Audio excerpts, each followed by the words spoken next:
I just finished setting up a solar panel and charge controller, so now seems like a good time to show you my 12-volt electrical system.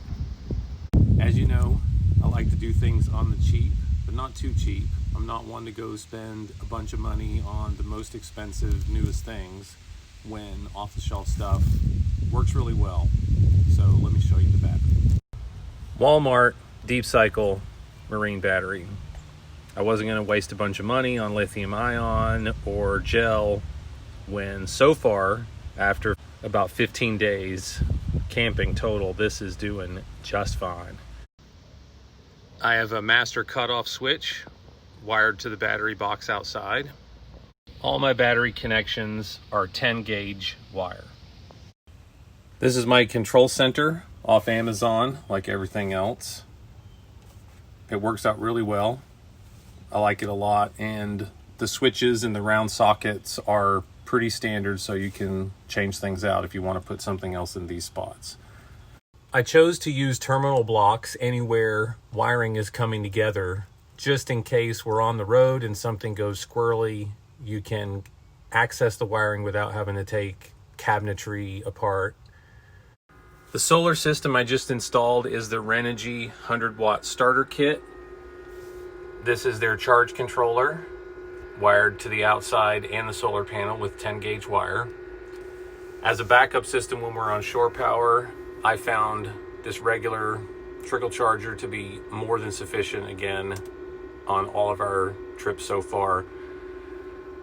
And a 100-watt pure sine wave inverter, which we basically only use to run the fridge while we're traveling. This little guy with the battery works fine for the fridge. I've kept the fridge running for about 32 hours with no problems on that single Walmart battery outside.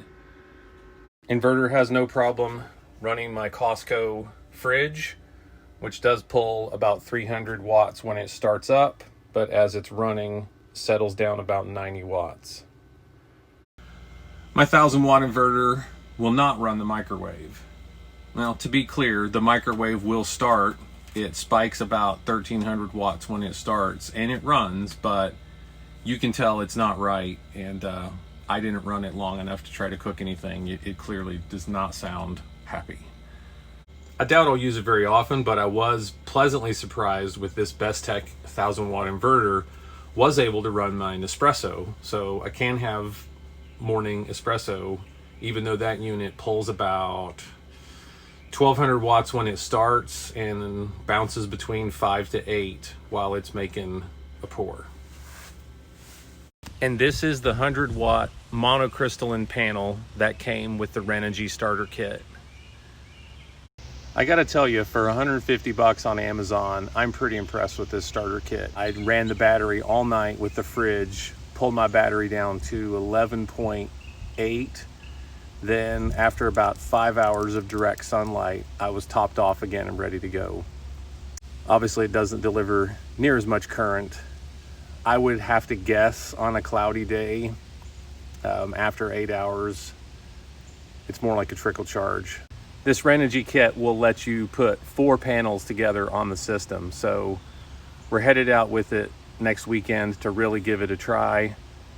I think my plan is to install 1 panel on the top of the trailer and then keep another one in the truck that I could pull away with an extension cord and put in the sun if we happen to be camped in the shade. That's the system I'm going to try, but we'll go with 1 panel first and see what happens. One last thing, let's talk about the 110-volt shore power system.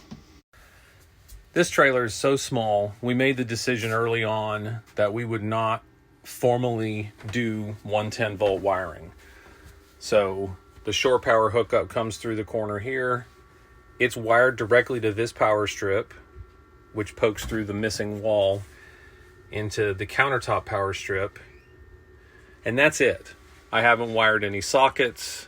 There's no 110 wiring going through the walls. There's no risk at all of anything going wrong, as it's all off-the-shelf plugs. This is literally the only place I did 110-volt electrical wiring. I cut the end off my power strip and wired it into the shore power port on the outside. So in summary, everything in Serenity runs on 12 volt power, with the exception of the fridge, the microwave, and the kettle when we're boiling water.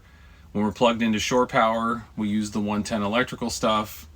When we're boondocking and don't have shore power, I have a 1,000 watt inverter that will run my fridge, coffee maker, laptop chargers, etc. This system has worked out really well.